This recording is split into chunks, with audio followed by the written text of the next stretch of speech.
এবং আমার সাথে সভাপতি মহোদয় ছিলেন। আমি বিশেষ করে সদস্য সচিব মহোদয়ের সাথে অনেকবার ভিজিট করে একটা জিনিস দেখে আমি খুব খুব মন খারাপ হয়েছে। সেটাই হচ্ছে তাই যে আমি জনস্বাস্থ্য বিশেষজ্ঞ নই, আমি স্যারের সামনে বক্তব্য দিচ্ছি, এই জন্য আমার খুব গিল্টি ফিল হচ্ছে। মেডিকেল কেয়ার এবং হেলথ কেয়ার ডিফারেন্ট, এবং এগুলো হচ্ছে টিম অ্যাপ্রোচ।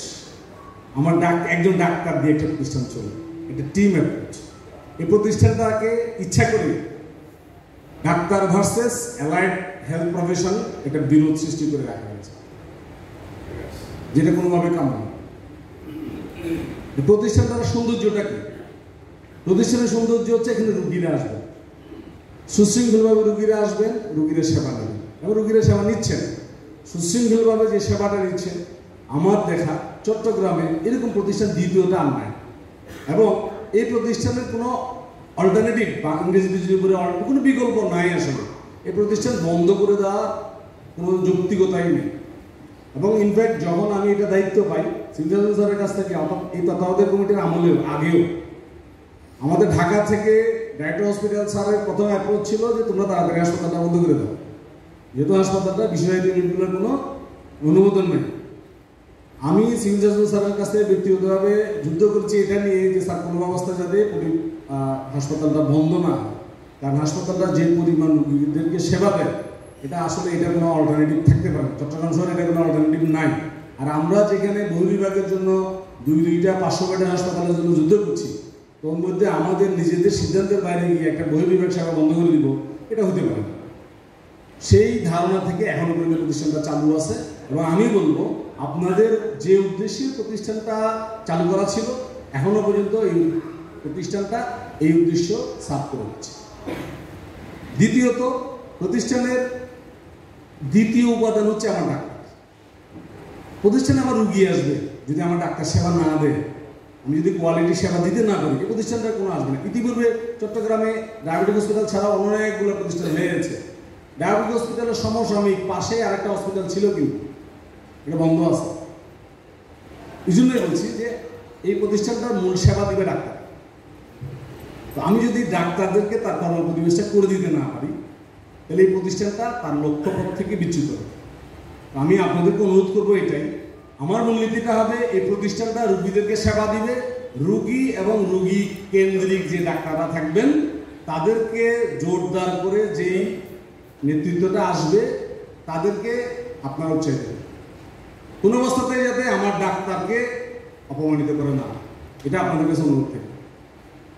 আর তৃতীয়ত, পরবর্তীতে ধাপে ধাপে যখন আমরা এই প্রতিষ্ঠানের বিভিন্ন কার্যক্রমের সাথে যুক্ত হই, বিভিন্ন ধরনের পাওনা দিই, আমরা যখন বিভিন্ন পরিষদের সাথে আমরা যুক্ত হই, আমি একটা জিনিস অবাক হয়ে গেছি যে আমার কর্মসূত্রে বড় বড় প্রতিষ্ঠান, মাও শিশু হসপিটাল বলেন, ইন্টারন্যাশনাল মেডিকেল কলেজ বলেন, ইউএসটিসি বলেন, প্রত্যেকটা প্রতিষ্ঠানের আয় ব্যয়গুলো দেখার আমার সুযোগ আছে, বা প্রত্যেকটা প্রতিষ্ঠানের বার্ষিক টার্নওভার বা তাদের বিভিন্ন কাজগুলো আমার দেখার সুযোগ হয়েছে। এই প্রতিষ্ঠানটাতে আমি এই ধরনের কেনাকাটার ক্ষেত্রে যে পদ্ধতিগুলো এই প্রতিষ্ঠানে অবলম্বন করা হয়েছে এটা আসলে উল্লেখযোগ্য না, এটা বা উচিত। সরকারি যে অনুদানটা ছিল, সরকারি অনুদানগুলো নির্দিষ্ট খাতে MSR বলি আমরা, মেডিকেল অ্যান্ড সার্জিক্যাল রিকুইজিট, এই খাতে যেভাবে খরচ করার কথা ছিল ইতিপূর্বের যে আমি বিবরণীগুলো প্রাথমিকভাবে আমি দেখেছি, হয়তো আরও বিস্তারিত আমার দেখার সুযোগ আছে, আমি এভাবে পাইনি। আর লাস্টলি আমি বলবো এটাই, এই প্রতিষ্ঠানের কেনাকাটার ক্ষেত্রে বিভিন্ন ধরনের যে কেনাকাটাগুলো ছিল, আমরা জুন মাস এবং জুলাই মাসে এটা আমাদের আয় হিসাবে আসবে। আমরা চেষ্টা করেছি আমাদের বোঝার মধ্যে যতটুকু ছিল ততটুকুটা পরিশোধ করতে। বিগত বকেয়া নিয়ে 15 সালের বকেয়া নিয়ে আমাদেরকে হুমকি দামকি দেয়, 2015 সালের বকেয়া এতদিন পরিশোধ করা হয় নাই, এখন যাতে আমরা দিয়ে দিই। ওই বকেয়াটা কেমন ছিল, কীভাবে হচ্ছে, এটা যাচাই বাছাই না করে দেওয়াটা মুশকিল। চতুর্থত আমি যদি বলি এটাই যে এভাবে বলে আমি শেষ করবো, আমার আসলে এভাবে বলা উচিত কিনা জানি না, যে বাংলা একটা শব্দ আছে বাদ, বয়াকার বাদ ও বাদ। বাদ শব্দের অর্থটা হচ্ছে বাদ দেয়, বিভক্তি করে। এটা যখন অনুসর্গ হিসেবে বিভিন্ন শব্দের সাথে যুক্ত হয়, এটা মতবাদ হয়, জাতীয়তাবাদ হয়, বিভিন্ন ধরনের শব্দ হয়, এবং এই বাদকে দিয়ে অন্য শব্দের সাথে যুক্ত করে দিয়ে বিভিন্ন ধরনের অর্থ না হয়। আমরা যারা বাংলাদেশি আছি, আমরা যারা জাতীয়তাবাদী ঘরানা বা বাদে আমরা বিশ্বাস করি, আমাদের কাছে একটাই সামনে যে আমাদের কাছে বিগত সময়ের শিক্ষা একটাই, যে বাদকে যখন আমি ব্যক্তি খাতে ব্যবহার করি তখন আমি বাদ হয়ে যাই। এটা প্রমাণ আমার গত 17 বছরের ইতিহাসে আছে।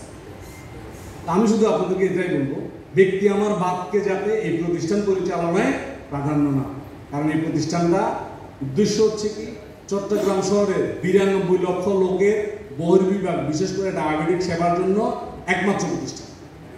আমার আপনার কারণে যাতে প্রতিষ্ঠানের লক্ষ্যমাত্রাটাকে বিচ্যুত না হয়, এবং সর্বোপরি বলবো যে রোগীরা এবং ডাক্তাররা যাতে কোনোভাবে বঞ্চিত না হয়, তাহলে এই প্রতিষ্ঠানটা তার পক্ষপাত।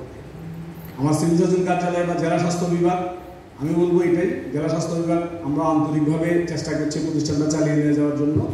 লাস্টে একটা কথা বলে শেষ করব, যে এখানে দুইটা প্রতিষ্ঠানের কথা নিয়ে আলোচনা হচ্ছে, একটা ডায়াবেটিক সমিতি এবং একটা প্রতিষ্ঠান। আপনাদেরকে মানতে হবে এই দুটো প্রতিষ্ঠান আলাদা। ডায়াবেটিক সমিতি সমাজ সেবার নিয়ন্ত্রণাধীন। আপনি যখনই আপনার ব্যক্তি অর্থে কোনো সমিতি করবেন, এটা নিয়ন্ত্রণের জন্য সরকারের নির্ধারিত বিধিমালা আছে। ওই বাদ যেটা বললাম, জাতীয়তাবাদ বা মতবাদের মধ্যে বিধির মাধ্যমে আসবে।